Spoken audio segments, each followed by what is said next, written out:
Va a intervenir en este momento César Martínez, actual director de la editorial La Fábrica, y él va a conversar con Óscar Becerra. Óscar todavía no ha llegado, pero tenemos el gran lujo de tener a César aquí y él va a comenzar un poco en la intervención que tiene que ver con todo lo que son publicaciones, los orígenes del club de la revista Matador, que digamos es el impulso para las publicaciones de la editorial La Fábrica.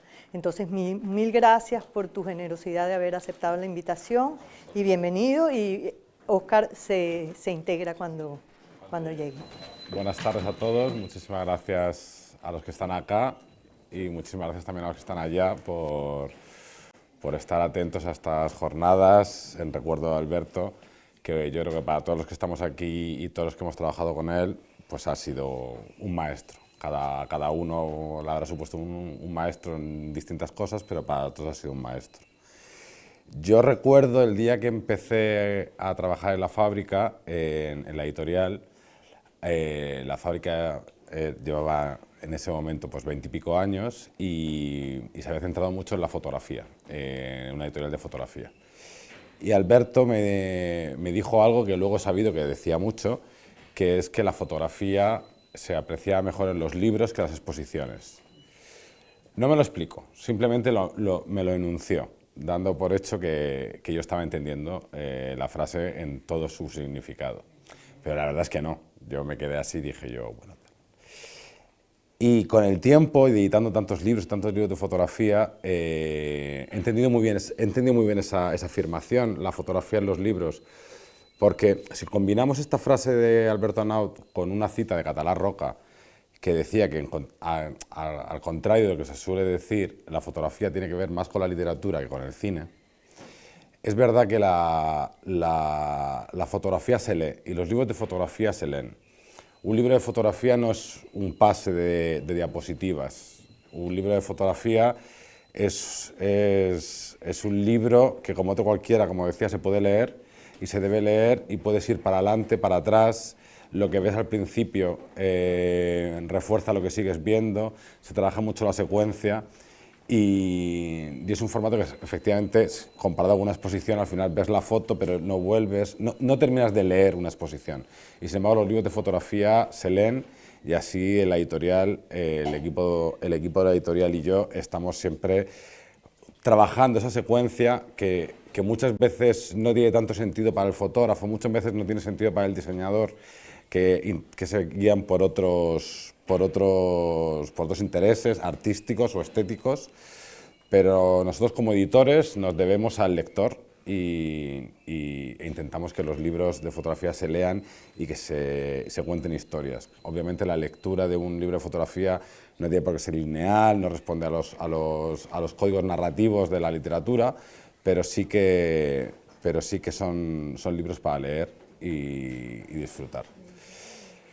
Bueno, junto con eso, esa primera enseñanza que luego me recalcó y que me ha perseguido, digamos, toda mi vida profesional, luego Alberto me enseñó muchas otras cosas. Óscar se está poniendo el micrófono y va a entrar en plató, digamos, en un segundo, pero... He tardado un poco más porque pesaba mucho el Matador.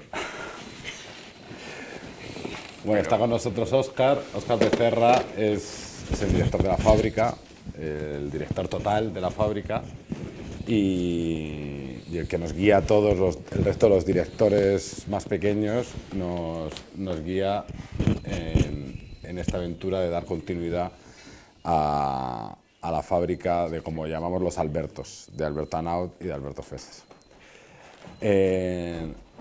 Óscar viene con un matador en la mano.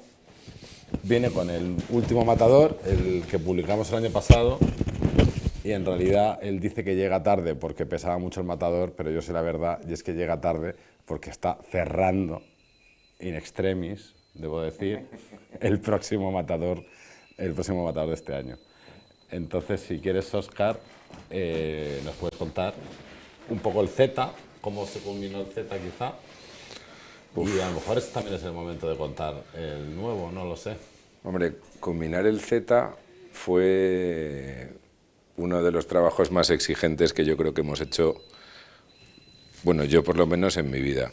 No Y tú y yo juntos, desde luego. Sí, porque, claro, Z estaba, yo diría que al 85% seleccionados los contenidos cuando Alberto nos dejó, ¿no? Y claro, completar el Z fue todo un ejercicio de templanza porque claro, teníamos que terminarlo como Alberto lo habría terminado, lo cual era fácil o difícil dependiendo de cómo lo enfocáramos, ¿no? Fue un trabajo emocionalmente muy exigente, la verdad.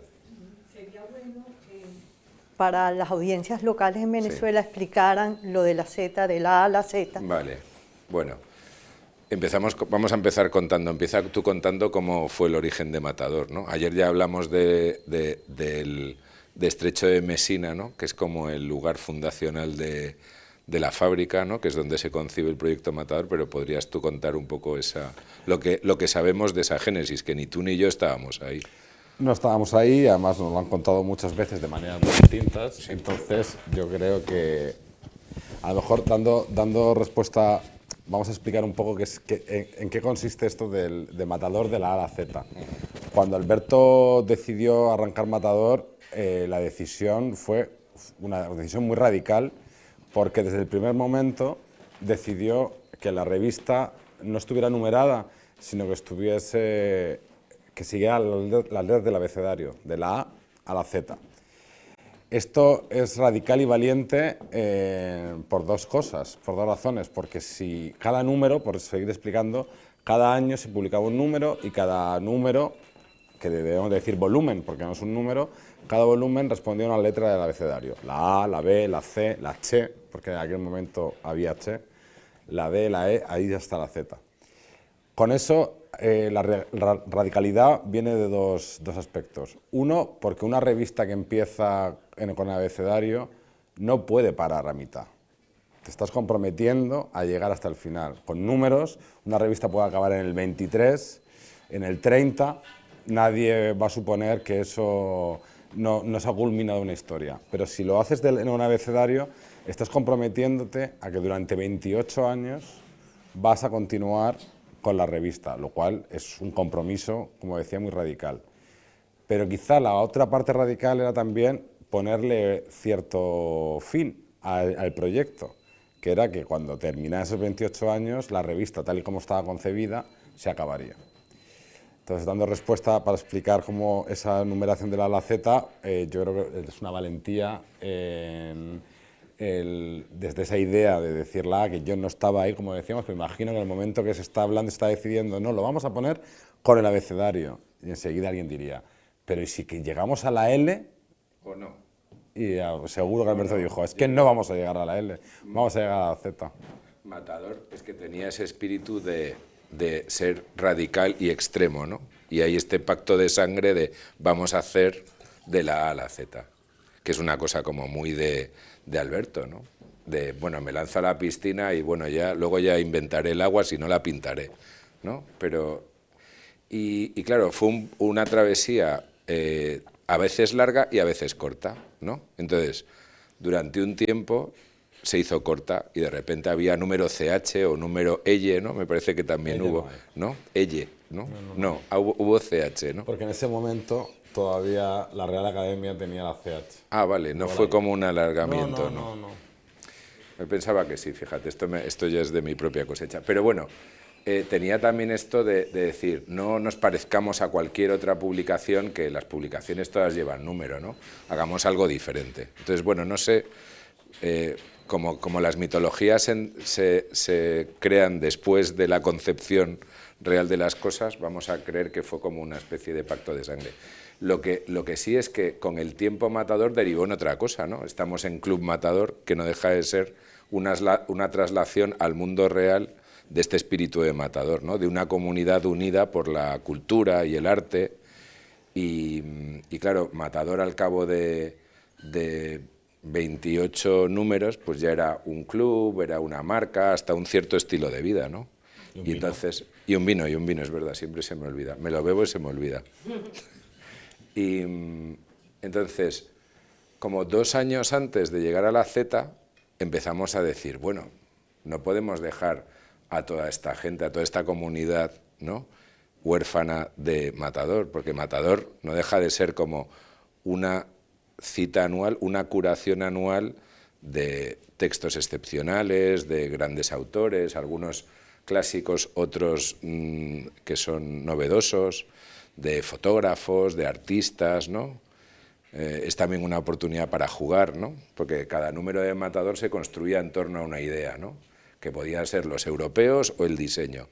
Y era como una especie de por lo que yo vi, ¿no?, en estos 5 años que llevo en la fábrica, era como que en un momento dado, a principio del año, se escogía la idea, se elevaba en el aire y se dejaba como que a lo largo del año se le fueran pegando cosas, ¿no?, como planetas girando en torno a un sol, y había un momento en que como que el campo magnético se desconectaba y lo que quedaba pegado, ¿no?, se mantenía, y lo que no se caía, ¿no? Y así es como se construían los números de Matador, de una manera muy orgánica, pero claro, era una entrega de contenidos excepcionales. Y dices, bueno, esta cita no nos la vamos a saltar, entonces, ¿qué vamos a hacer, ¿no? Y a lo mejor puedes contar tú un poco del proceso, ¿no?, de esa parte que tiene como un poco de mítica y casual, ¿no? Sí.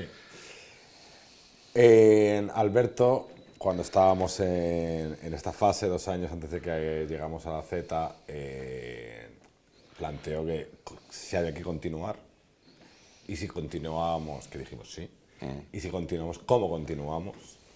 Y entonces nos citó al cabo de unas semanas, o sea, en 2 semanas comemos en Paulino, y que cada uno venga con su idea.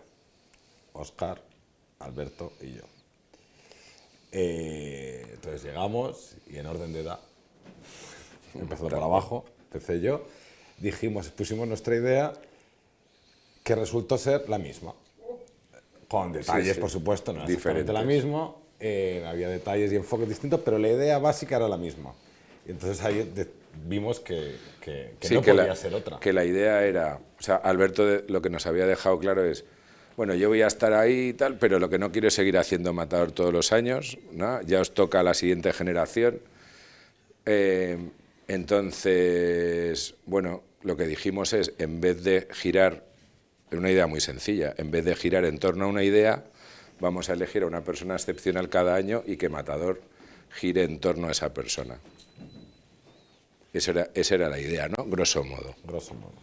Ya había habido números de Matador como dirigidos por Eduardo Arroyo, ¿no?, que yo creo que fue el primero, luego hubo un Miquel Barceló, hubo un Ferran Adrià, un Ronnie Horn y tal, que bueno, que había dado un resultado pues bueno, pero variable, ¿no? Algunos mejores que otros, ¿no? Bueno, la diferencia es que estas figuras como Eduardo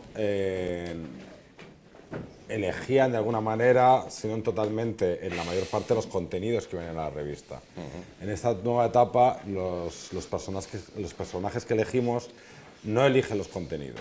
Los personajes se entrevistan con nosotros, tenemos una larga conversación en la que intentamos captar todos sus intereses, su universo personal, su universo creativo, lo que le ronda por la cabeza, lo que les ha hecho llegar a ser los creadores que son hoy en día, un poco todo lo que, bueno, pues eso, todo lo que tienen en la cabeza ahora y lo que han tenido en la cabeza en estos años. Entonces, a raíz de esa conversación, de absorber toda la información, empezamos a editar un número con unos artículos, unos portfolios que nosotros consideramos que representan el universo de esa persona. Bueno, obviamente, el primer resultado de ideas se los ponemos a la persona, no vaya a ser que... Pero hay un juego de fondo que es, a diferencia de otros números de Matador, donde el personaje estaba presente, a veces desde la propia portada, aquí la presencia es por ausencia. O sea, aparece desde el principio explicado que los números están inspirados en el universo creativo de una persona cuyo rostro ¿no? No aparece ni contribuye de ninguna manera a la revista, que es lo mismo que hacía Alberto en el fondo, ¿no? Es como una especie de ser que está presente de principio a fin, pero que está ausente de principio a fin, ¿no? Entonces la revista lleva su nombre, se indica que es un reflejo de su universo creativo, él valida esa representación del universo creativo, pero nada habla de él, no hay ningún contenido producido por él. Bueno, hay un pequeño guiño, y luego a modo de juego, porque lo que se trata también es de entender por qué todos esos elementos que hemos compuesto de forma, espero que armónica, ya nos lo diréis después de ver el primer ejemplar, que lo protagoniza Alejandro González Iñárritu, el director de cine. Hay un pequeño juego que hay un glosario a modo de diccionario de referencia sobre algunos elementos que nos han permitido componer la revista, que son viajes, lecturas, intereses, artistas que les interesan y demás. Y bueno, como ya tenemos el ejercicio prácticamente completado, ¿no? Y podemos hacer un poquito podemos desvelar un poco, ¿no?, lo que hay detrás, ¿no? Adelante. Entonces, es un ejercicio, ha sido un ejercicio súper interesante que nos ha tenido, sinceramente, muy preocupados hasta que no hemos tenido la validación, en este caso de Alejandro González Iñárritu, de que la selección que habíamos hecho de contenidos era representativo de su universo creativo. De hecho, tuvimos una reunión hace 3 semanas, que era la reunión de decir, bueno, ya vamos a pasar a sala, vamos a terminar los platos y empezar a servirlos, asegurarnos que esto es un reflejo de ti mismo. Y bueno, fue bastante sorprendente porque él mismo, o sea, nos terminó dando las gracias, ¿no? Diciendo... Yo creo que una de las cosas más sorprendentes o anecdóticas, pero sorprendentes, es que enseñándole los portfolios que va a llevar la revista, como decimos, nosotros no le preguntamos nada, fue una entrevista que hablaba de sus cosas y nosotros entendimos otras y las llevamos a la revista. De todas las fotografías que conforman el número, creo que llegó a decir, si no 4, 3 fotografías, veces, sí. Dijo, esa fotografía la tengo yo en mi dormitorio. Otra fotografía, esta fotografía la tengo yo en mi despacho. O sea, habíamos llegado en ese ejercicio de edición, de selección de portfolios, y ya no solo de portfolios, sino de fotografías, hasta 3 o 4 fotografías que Iñárritu ha comprado al artista o en galerías y las tiene puestas con las que convive en su vida diaria. De hecho, hay una que me gusta mucho porque es una fotografía que insistí yo mucho que estuviera, que dice, esta fotografía es la que tenemos mi mujer y yo encima de la cama. Sí, es verdad. O sea, pero pensad que él no nos las referencias de esas fotografías eran del tipo, hay 3 fotógrafas mexicanas que me fascinan, ¿no? Que son Maya Godet, Jan Polsky y Graciela Iturbide, perdón. Y nosotros buscábamos qué portfolios de estas artistas que tienen muchísima producción son más representativas del trabajo de Iñárritu, ¿no? Pues decimos, pues mira, encontramos un trabajo de Iturbide sobre los pájaros volando. Y uno de los grandes temas en la obra de Iñárritu es el viaje, ¿no? El viaje entendido en sentido muy amplio. Y pensamos que esos pájaros volando eran muy representativos del viaje. Nos gustaba el portfolio, nos encantaba, nos apasiona, la verdad, y de repente se lo enseñamos. Y entonces, cuando estábamos, bueno, por Teams, ¿no?, enseñándole, pasando las páginas, de repente nos dice, párense, ¿no? Y nosotros decíamos, no sé qué ha pasado. Y entonces dice, no se lo van a creer, pero esta foto es la que tengo en mi despacho. Que se lo pedí al artista que me la ampliara porque era una copia pequeña, la que compré, y quería una copia más grande.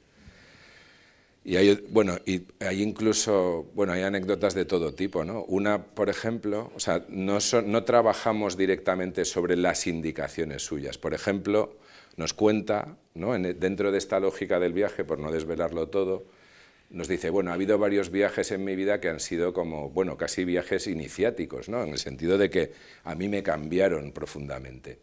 Y uno fue mi primer viaje a Europa, que fue a Barcelona. Dice, yo era una familia de clase media alta, pero por entonces en México no, o sea, no, las familias no se podían permitir enviar un hijo a Europa durante un mes o un mes y medio. Con lo cual lo que hacíamos mucho es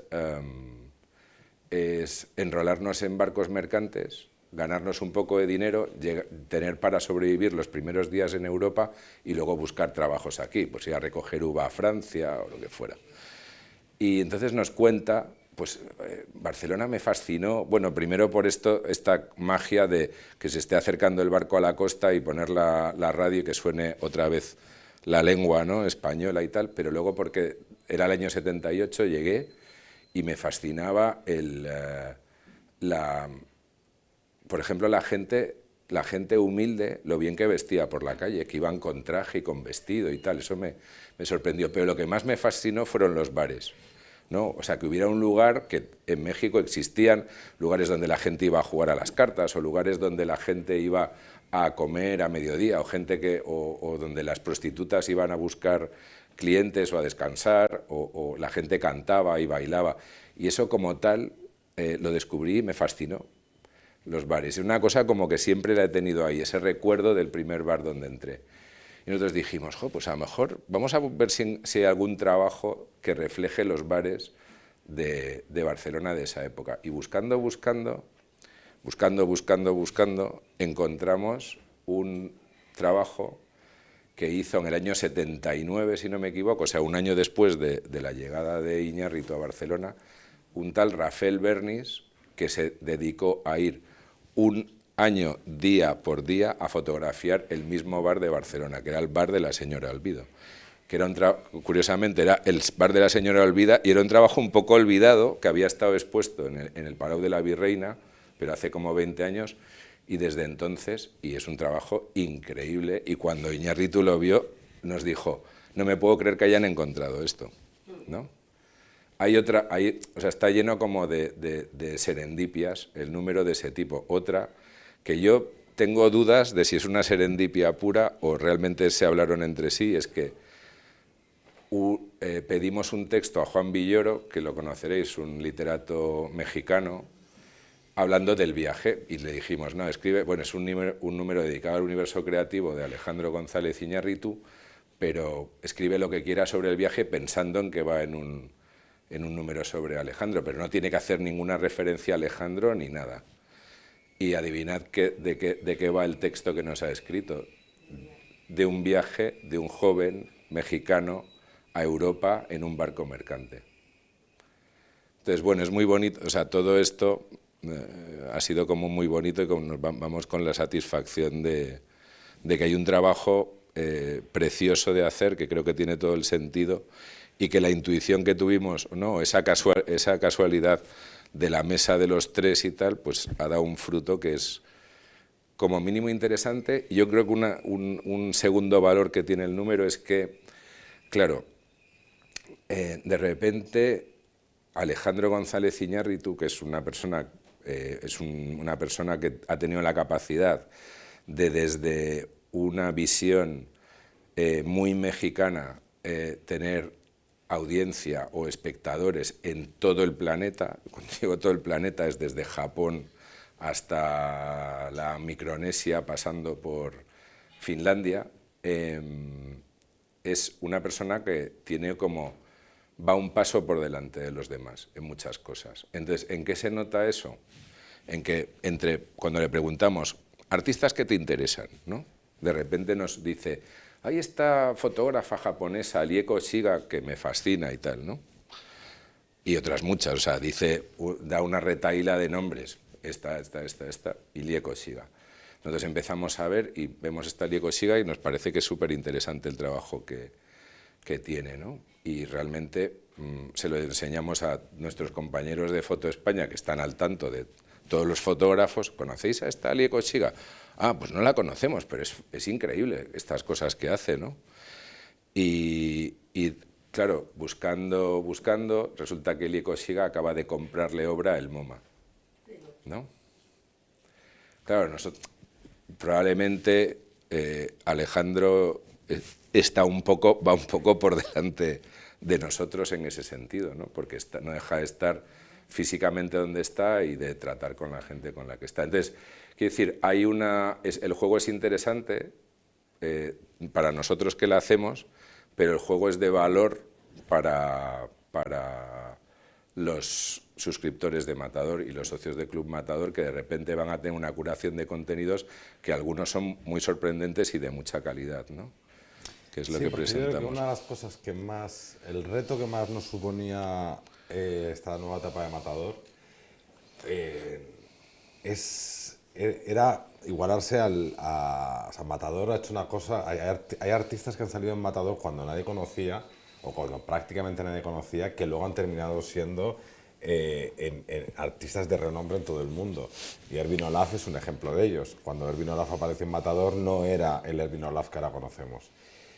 Y claro, tener esa audacia y esa capacidad de ver un poco el futuro, que Alberto la tenía, y que como editor también de libros lo demostró en su carrera, quizá era porque uno puede sentirse un gran profesional de la edición, pero puede sentirse un poco inseguro, en el caso nuestro o mío, es decir, voy a ser capaz de encontrar contenidos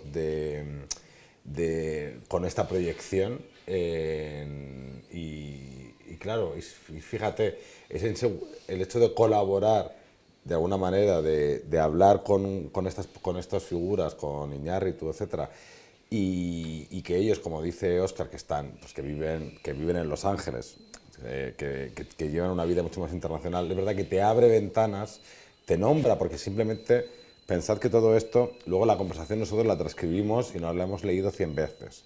Pero todo esto es una conversación muy coloquial en la que se va hablando y él va diciendo algunos nombres, como lo podemos decir cualquiera de nosotros en una cena. No es que diga, tenéis que fijaos en esto. No hay ninguna indicación. No, pero ni siquiera insiste mucho en nada. Es como va hablando de sus cosas y va haciendo, en inglés se dice name dropping, ¿no? Pues va diciendo nombres que le van viendo a la cabeza. Y claro, en esa enumeración de personas, de artistas, de escritores, te descubre muchas cosas. Hay muchas cosas que no van en el número finalmente, sí, porque no ha podido ser, que nos han fascinado. O sea, en escritos precolombinos, sí, en otros dosieres que no hemos podido meter por cuestión de... Porque como lo que decía al principio, ¿no? En la edición de una revista, como la de un libro, pues las cosas tienen que leerse, tiene que ir una cosa con otra, y hay contenidos que no han entrado porque no conectan bien con el resto del número. Pero es un ejercicio de descubrir otros mundos que de la mano de un gran pensador y un gran creador. Que nos ayuda a cruzar el río, ¿no? Que nos ayuda a cruzar el río. Sí. Y hay una cosa de Matador que yo creo que es como, o a mí me lo parece, por lo menos, tú me dirás qué te parece a ti, que es como que es un reflejo de la forma de ver el mundo y de trabajar de Alberto, ¿no? Que es el extremo cuidado de detalles invisibles. Esto tú lo conoces bien, ¿no? Lo que el ojo no ve. Lo que el ojo no ve. Pero, por ejemplo, bueno, te voy a dar un pie, ¿no? O sea, aparte del formato, que es extremadamente grande, que es una cosa que es muy característica de Matador, el papel, ¿no? Que es un papel que, bueno, podríamos decir, bueno, nos hemos tirado como 15 días, ¿no? Viendo papeles, ¿no? Porque queríamos un papel con un poquito menos de estuco, un poquito más natural. No, pensad que el número, Matador, la revista, se ha estado publicando 28 años con el mismo formato, con el mismo papel, los mismos materiales, tanto de cubierta como de interiores. En esta nueva etapa, claro, no hubo ninguna razón para cambiarlo durante esos 28 años porque funciona muy bien y como todo el mundo sabe, lo que funciona no hay que cambiarlo. Pero en una nueva etapa, que también se tiene el nuevo espíritu del contenido, también queríamos que se viera desde el primer momento por fuera, pues hemos hecho algunos cambios en el formato, en el tamaño, tal, bueno, ya lo iréis viendo.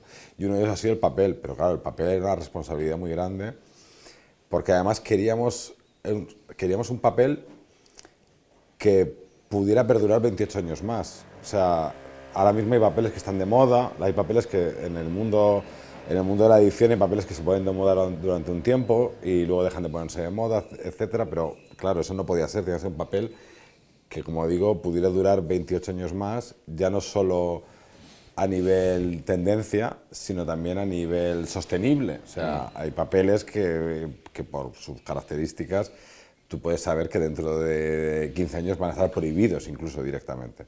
Entonces, bueno, eran muchas consideraciones a tener en cuenta para elegir el papel.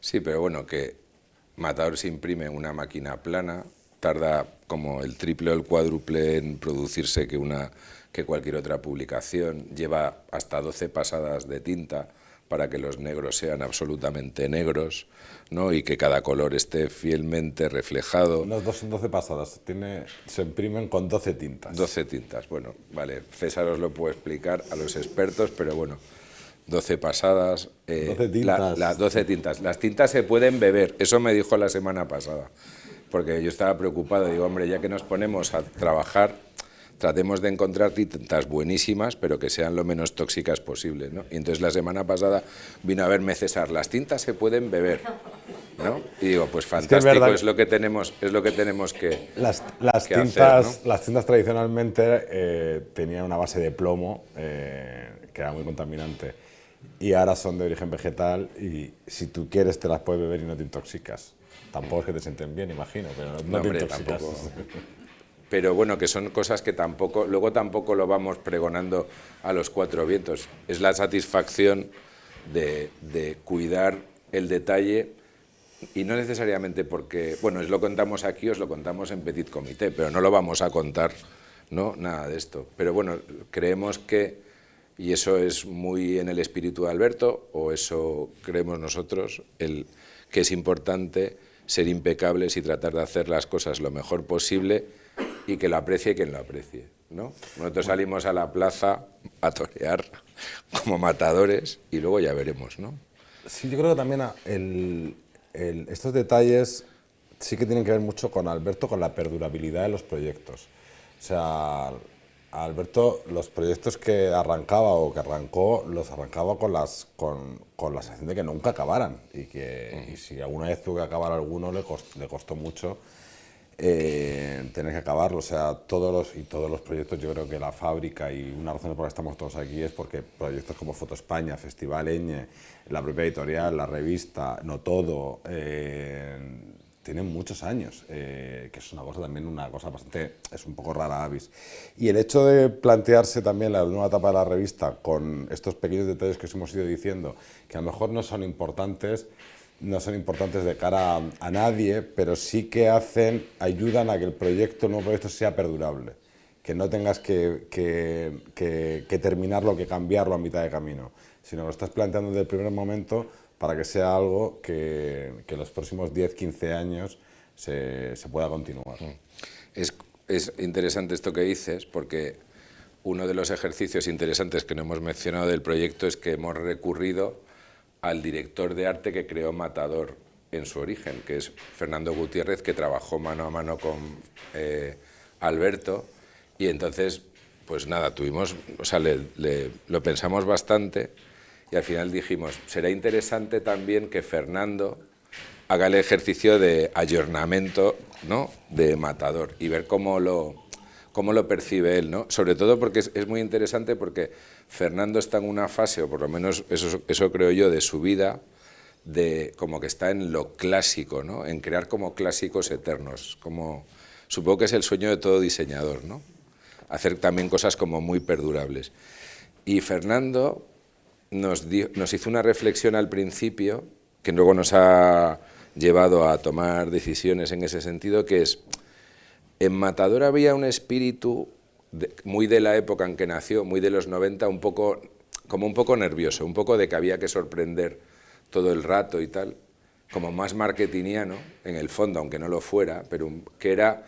Y entonces había cosas como, hagamos una tipografía para cada número. También era por promover, ¿no?, el amor a la tipografía, no era una cosa gratuita. Y decía, creo que estamos en una época en que hay como que estabilizar determinadas cosas, ¿no? Ya comportarse como un clásico. Y entonces comportarse, y una de las cosas que hemos hecho, por ejemplo, es crear una tipografía Matador que estrenamos con el número nuevo, o sea que estuvimos haciendo un casting de tipógrafos, de hecho, y es una tipografía que se llama Matador, porque ya está hecha, y que es un trabajo, como diciendo, que es también un trabajo creativo. Hablamos con 2 tipógrafos, uno portugués y otro español, y les pedimos que hicieran una tipografía moderna, muy elegante, pero basada en los rasgos ibéricos de la tipografía, ¿no? Que es como, bueno, en fin, esto ya es como un tema de tipógrafos, pero bueno, es una cosa que también es un elemento importante. Yo creo que el diseño gráfico, todo el trabajo que ha hecho Fernando es en ese sentido, ¿no? Como de hacer un diseño como muy perdurable, o sea, lo que ha tratado de crear, y yo creo que lo ha hecho, es crear un clásico, ¿no? Sí. O no sé cómo decirlo, hacer un clásico de algo que era un poco más juguetón, ¿no? Aunque este espíritu de juego está en Matador, ¿no? O sea, ¿no? Yo es que fíjate, yo que este me la parte más práctica, a mí el hecho de que la tipografía sea siempre la misma, en todo el futuro, digamos que el diseño vaya a ser el mismo, creo que nos da más cancha de juego con los contenidos que antes. Porque antes, que el diseño fuera cambiando, ya la mitad del campo de juego lo utilizabas en el diseño y ya te quedaba menos recurso para los contenidos. Sin embargo, ahora teniendo como, digamos, un lienzo claro sobre el que dibujar, te permite adentrarte mucho más en los juegos de los contenidos. Y sin que llegará un momento que el diseño, cuando reciban todos ustedes el primer número de Matador, se sorprenderán por el diseño y de la nueva etapa, quiero decir, y con el segundo quizás recuerden, pero llegará un momento que sea invisible, porque es algo, o sea, nadie tiene en la cabeza el diseño de los libros de anagrama o de Lumen, porque lo tiene, el de interiores, porque lo tienes tan interiorizado que ya no lo ves. Y entonces el contenido sube en relevancia. Es contraintuitivo, o lo parece, pero efectivamente el buen diseño es el que no se ve. El que funciona pero no se ve. Y yo creo que ese es el ejercicio que ha hecho Fernando, que para mí ha sido maravilloso, vamos. Y luego también es maravilloso trabajar con personas que están en un momento como de madurez dorada, ¿no? Y poder aprovecharlos es genial. Pero bueno, no sé, porque no hemos hablado apenas de la editorial. Como veis, Matador nos entusiasma, estamos como...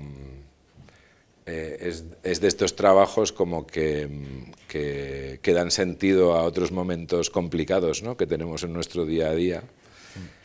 Pero podemos hablar un poco de la editorial, ¿no?, y de cómo hacemos los libros. Antes de que te llegaras he empezado yo un poquito. ¿Ah, sí? Sí, pero muy poquito. ¿Y qué has contado?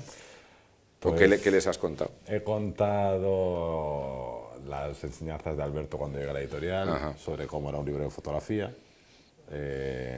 Y entonces les estaba contando, bueno, pues que los libros de fotografía también se leen y que trabajamos los libros con la intención de que el receptor del libro lea el libro, no sea un pase de diapositivas. Y en ese momento ha llegado tú. Vale, entonces, ¿por qué dicen de ti que eres el mejor editor de libros de arte de España? No conozco a nadie que lo diga. Yo lo acabo de decir. ¿Por qué? ¿Por qué crees? Bueno, para demostrar, porque esto de ser el mejor es una estupidez, pero el hecho es que cuando Guggenheim tiene que editar sus catálogos, recurre a ti. Cuando el Centro Botín dice quién me tiene que editar los catálogos, recurre a la Fábrica. Cuando el Museo Picasso quiere hacer un catálogo nuevo, recurre a ti. Cuando Chillida Leku hace su aniversario y quiere editar 5 libros, recurre a ti. Y podría seguir así, que tampoco es cuestión, pero bueno, ¿por qué será, no? Yo creo que recurren a la Fábrica y no a mí, pero porque la Fábrica está conformada por un equipo. Sí, claro, Camino que estaba hace un ratito. Del que yo soy parte, por supuesto. En la Fábrica los libros, además tiene un poco que ver con lo que he escuchado a Camino decir, los libros se hacen como todos hacen la Fábrica, que es con la intención de hacerlo de manera excelente. No importa todo lo demás. O sea, lo principal es hacerlo Excelente. Y es verdad que Camino, que acabáis de escucharlo todos, que es la editora jefe, digamos, que es quien lleva el cuidado de los textos, pues es que todos los museos quieren, de hecho, vienen a la fábrica y estamos haciendo el libro y ellos que lo quieren hacer con Camino, porque Camino, como dice uno de nuestros diseñadores de cabecera, que es uno de los socios de Underbau, Pablo, dice Camino, ¿cómo es? Camino es una artesana de la corrección. Porque se cose las correcciones. Bueno, es una muy buena editora, pero la fábrica también cuidamos mucho el diseño gráfico, muchísimo, cuidamos mucho la producción de los libros. Y bueno, yo cuando llegué a la fábrica ya era así. Lo que pasa es que también es cierto que yo venía de una escuela que era la Editorial Turner, en el que también tenían esa, yo había aprendido también eso, esa misma labor. Entonces enseguida encajamos muy bien en esos principios. Y yo es que creo que aparte de todo esto que he dicho, hay una cosa fundamental que tenemos también muy metido y que seguramente sea lo que más nos diferencia quizá de otros. Y es que cuando hacemos un libro, sea de un artista, de un fotógrafo o de obra colectiva, en la editorial estamos desde el primer momento pensando en el lector. Hacemos los libros pensando en su receptor, no pensamos en el artista, no pensamos en epatar al artista, ni que el diseñador haga lo mejor que puede, ni siquiera que el museo quede más contento. Lo que estamos pensando todo el tiempo es que el lector, uno, entienda el libro, que es fundamental, y dos, que lo disfrute. He dicho entender de primeras porque los libros de arte muchas veces son un poco difíciles de entender para un ojo profano. Si no conoces al artista, si no conoces del tema, te puede sonar todo un poco raro, pero si se construye pensando en el lector, yo creo que es lo fundamental para hacer un buen libro. Sí, hay como dos cosas en la editorial que son como que al mismo tiempo anticuadas o modernas, ¿no? Ahora que, por ejemplo, en todas las grandes casas del lujo lo que tratan es de dar visibilidad a la calidad de los procesos con los que hacen las cosas, nosotros podríamos enseñar todos los procesos de edición, de selección de fotos, de impresión, ¿no? Porque todo está cuidado al máximo, ¿no? Eso es parte del espíritu, ¿no? Este tema artesanal, ¿no? De enfocarse al lector, pero de hacer las cosas con el cuidado de un artesano, ¿no? Eso está ahí, por mucho que luego haya imprentas y tecnología y diseño gráfico y, en fin, y mil cosas, y redes sociales y demás, pero en el fondo hay como este amor del trabajo del artesano. Y luego hay otra cosa, que esto nos ha costado llevarlo a cabo, pero que estaba también muy en esta mentalidad de empresarial de Alberto, que era hijo de, como decimos, bueno, en la fábrica somos varios hijos de tenderos, yo entre otros, Alberto era hijo de tendera y tenía esta mentalidad del tendero, ¿no? Que decía, y siempre nos decía, que el cliente esté satisfecho por todo menos por el precio, ¿no? Y bueno, esto hemos tenido nuestras discusiones, César y yo, sí. Porque yo como estoy totalmente convencido de que tiene que ser así, como que he empujado a que sea así, y más o menos, bueno, al final, ¿no? Los clientes están satisfechos por todo y a veces incluso por el precio, pero no siempre, ¿no?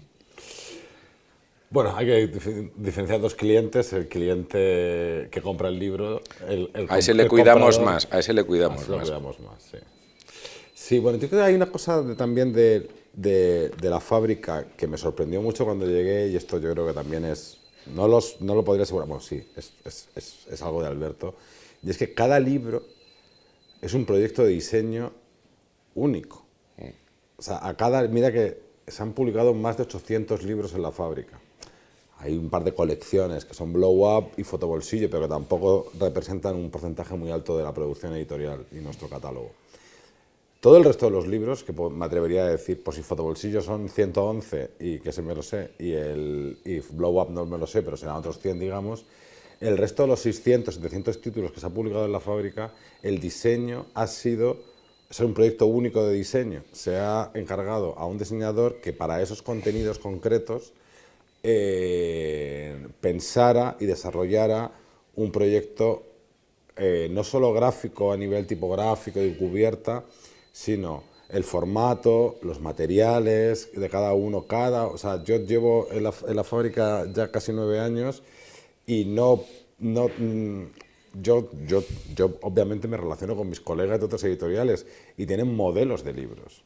En la fábrica no hay modelos de libros. Cada libro hay que presupuestarlo, cada libro hay que pensarlo, cada libro se reflexiona sobre qué papel, sobre qué formato, a veces de una manera que yo también, que me ocupo de cosas más profanas, de todas las que estamos hablando, pues a veces me cabreo porque veo que entre un libro y otro hay 1,5 de diferencia de alto y luego digo, pero ¿por qué, ¿por qué esto? Pero nada es casual ni es caprichoso, es... A cada fotografía o a cada proyecto fotográfico le viene un formato mejor que otro. Un libro de Kandinsky no tiene que tener el mismo formato que un libro de Koska, porque los cuadros son distintos, porque sus formatos son distintos. Entonces, y yo creo que es la cosa que más nos diferencia del resto. Sí, del pero resto fíjate, hay una cosa, o sea, cuando hablamos antes de los temas de Matador, que cada número de Matador giraba en torno a un tema, el penúltimo tema, yo creo, fue La familia del hombre, ¿no? Que fue un número como un homenaje al humanismo. Y si hay algo como que está súper arraigado y muy en el fondo de los valores, digamos, de la fábrica, porque o sea, transpiran todo lo que hacemos o se destilan todo lo que hacemos, es como esta idea humanista en el sentido más profundo de lo humanista, ¿no? Que parte de lo humano, que es en muchas otras empresas, incluso en empresas como muy artesanales, muy de lujo y tal, hay como una voluntad al final de mecanizar, ¿no? De estandarizar, de mecanizar procesos, de estandarizar, que en el fondo es, bueno, como la propia palabra indica, hacer algo mecánico, convertir en máquina algo que es humano, ¿no? Y esta rebelión, ¿no?, contra el mecanizar, el sistematizar, el estandarizar, están en cada cosa que hacemos, ¿no? O sea, no tratar de replicar, de aproximarnos a las máquinas, sino voluntariamente disociarnos al máximo de esta forma de hacer, que curiosamente, ahora que las máquinas está claro que van a tener un papel más importante en parte de lo que consideramos hoy creación, probablemente es una rebeldía muy extrema, ¿no? Y que tiene más sentido que nunca en el mundo de hoy. Vale, ya me he puesto un poco filosófico, pero bueno.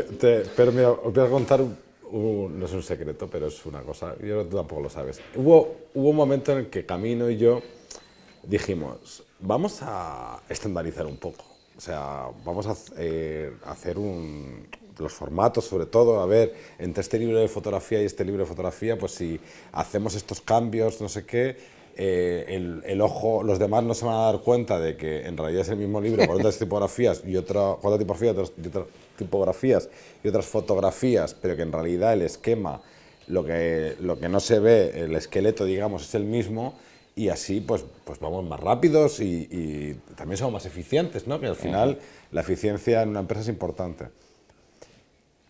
Nos aburrimos. Al tercer libro dijimos, Claro. esto es un rollo. O sea, para esto, o sea, preferimos estar más horas, trabajar más y tal, pero sentir que estamos, Por eso yo, cuando veo libros de otras editoriales internacionales de foto, que no hace falta nombrar, que todos los libros son del mismo formato, que tienen 3 formatos y tal, yo veo y digo, o sea, está muy bien, tal, pero ya no pienso en el público, pienso en que lo está haciendo. Digo, se tiene que estar aburriendo muchísimo. Pero hasta el jefe de producción, o sea, nuestra jefa de producción, Adriana, está todo el día para arriba, para abajo, con papeles, con medidas, con no sé qué, con este papel no puede estampar, este papel sí, tal. Y el jefe de producción de esta gran editorial alemana, pues tiene que estar Sí, aburrido. Yo a veces me pregunto si nos entretenemos con estupideces o no. No son estupideces. ¿No? No. No, quiero decir, el otro día estábamos tú y yo. Esto debería ser del ancho justo de la solapa, ¿te acuerdas? Y entonces, ¿por qué? Pues porque nos gusta así, ¿sabes? Porque queda mejor y tal. Pero es una... Al final no lo va a ser. ¿No? No, Que ¿en sí. serio? Que sí. ¿Ves lo que veis? Habéis visto en directo lo que pasa, ¿no? Como que en el fondo queremos, no, es que quiero que sea de este ancho exacto y tal, ¿no? Entonces, bueno, pero es lo que realmente es lo, ¿ves? Es lo profundamente humano del trabajo que hacemos y es lo que más nos interesa, es lo que más nos renta, como dicen ahora mis hijas, ¿no? Lo que más nos renta. Pero también creo, aunque haya muchas cosas que quien está al otro lado no percibe, porque son a veces cosas muy técnicas, en el fondo debe de haber algo en lo que hacemos, ¿no? Que les dice, estos tíos trabajan con cuidado, estas tías trabajan con cuidado. Es que en la edición de libros, de arte, hay una serie de cosas que nadie, absolutamente nadie ve, o cree no ver, pero en realidad las está viendo y lo está disfrutando. Y un ejemplo muy claro, y con eso terminamos, un ejemplo muy claro fue un libro de fotografías que tenemos, que publicamos hace 4 años, que se llamaba Madrid, Retrato de una ciudad. Era un libro de fotografías de Madrid, que fue un éxito absoluto y que se vendieron 5.000, 6.000 ejemplares en muy poco tiempo. Es un libro de fotografía que es una cosa que sorprende bastante. Ese libro son fotos de la historia de Madrid desde 1900 hasta nuestros días. Que hubo editores y libreros que me decían, pero con la cantidad de fotografías de Madrid, libros de fotografía de Madrid antiguo que hay, ¿qué tiene este para esto? Pues este libro está dividido en 5 capítulos. Cada uno de los capítulos está conformado por varias fotografías de distintos autores con distintas escenas. Miriam Querol, que fue la editora del libro junto conmigo, y yo estuvimos trabajando mucho en que cada uno de esos capítulos, esas fotografías, o sea, nadie lo ve y aunque yo os los diga ahora y vosotros cogéis el libro, seguramente os costará ver que dentro de cada capítulo hay una historia. Hay una historia, o sea, pasan cosas dentro de cada capítulo. La gente ve el libro y eso no lo ve, no ve qué está pasando, pero sí, aunque no sea consciente, sí que hay una estructura debajo de todo ese lenguaje que hace que tu cerebro sí reconoce.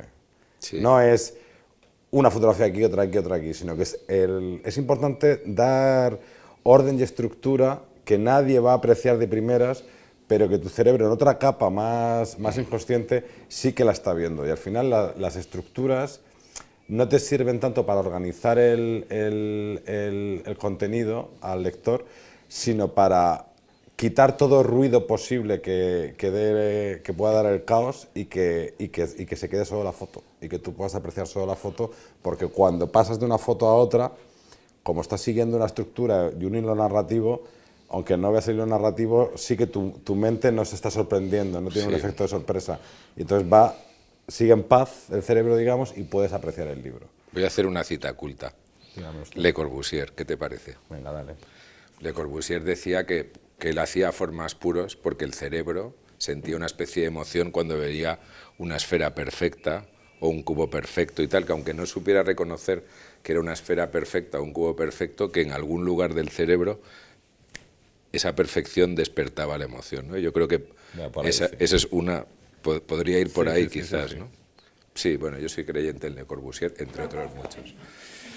En fin, pues nada, creo que tenemos que ir terminando, que ha sido un placer, gracias a los que estáis aquí en Caracas, por dejarnos hablar de cosas que nos apasionan. Total.